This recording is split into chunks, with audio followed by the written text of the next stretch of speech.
Souhaites-tu apprendre à prier facilement chaque jour et profiter des outils bibliques les plus puissants pour ta vie? Dans cette vidéo, je vais t'apprendre comment avoir une relation plus intime et profonde avec Dieu à travers la prière. La prière est l'une des pratiques les plus importantes et fondamentales de la vie chrétienne. Grâce à la prière, nous pouvons communiquer avec Dieu, lui exprimer notre amour, notre gratitude, nos besoins, nos demandes, et aussi écouter sa voix, ses conseils, son réconfort et sa volonté pour nous. La prière est le moyen par lequel nous nous connectons à Dieu et expérimentons sa présence et sa puissance dans notre vie. Mais comment pouvons-nous prier sans effort chaque jour? Comment pouvons-nous faire de la prière une habitude et non une obligation? Comment pouvons-nous profiter de la prière sans nous distraire? Nous allons répondre à ces questions et plus encore. De plus, à la fin, je te montrerai quelques clés et conseils qui t'aideront beaucoup à améliorer ta vie de prière. Commençons. La première clé pour prier sans effort chaque jour est de comprendre que la prière n'est pas une activité, mais une attitude.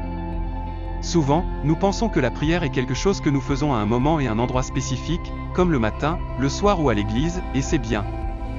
Mais la prière est bien plus que cela, c'est une manière de vivre, d'être en communion constante avec Dieu à tout moment et en tout lieu. La Bible nous dit dans 1 Thessaloniciens 5h17, « Priez sans cesse ». Cela signifie que nous pouvons prier en toute situation, en toutes circonstances et à tout moment de la journée, en travaillant, en étudiant, en conduisant, en cuisinant, en nous douchant, en faisant de l'exercice, en nous amusant, en nous reposant, et ainsi de suite. Nous pouvons prier avec des mots, des pensées, des gestes, des chants, des silences, des larmes, des rires, des câlins et des baisers. L'important est de garder notre cœur et notre esprit connectés à Dieu et de lui parler et l'écouter comme notre meilleur ami. Quand nous comprenons que la prière est une attitude et non une activité, il devient plus facile et naturel de prier sans effort chaque jour. Nous n'avons pas à attendre un moment ou un lieu spécial pour prier, mais nous pouvons le faire à tout moment et en tout lieu.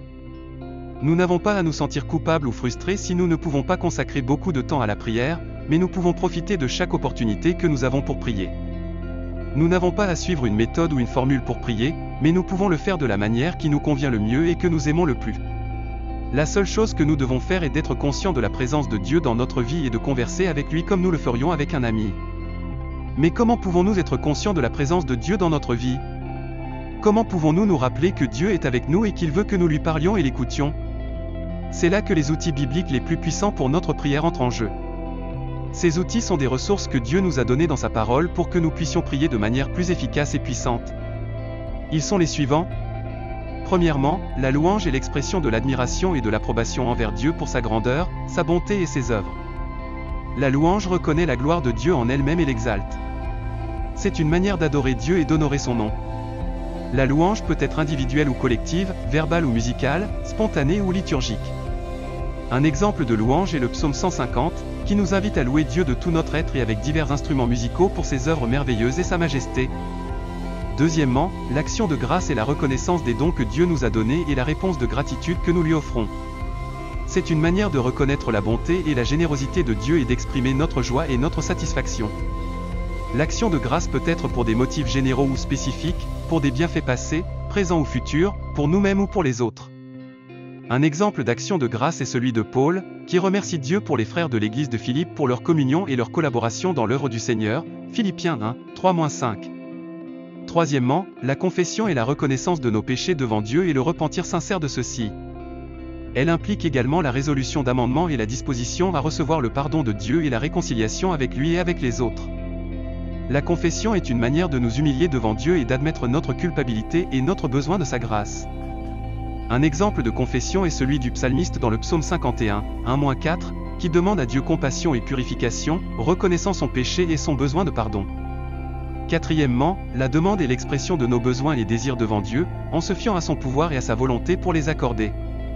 C'est une manière de nous rapprocher de Dieu et de lui demander son aide et sa provision.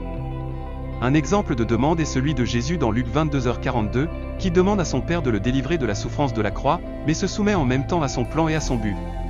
Cinquièmement, l'intercession est la prière que nous faisons pour d'autres personnes, présentant leurs besoins et leurs causes devant Dieu.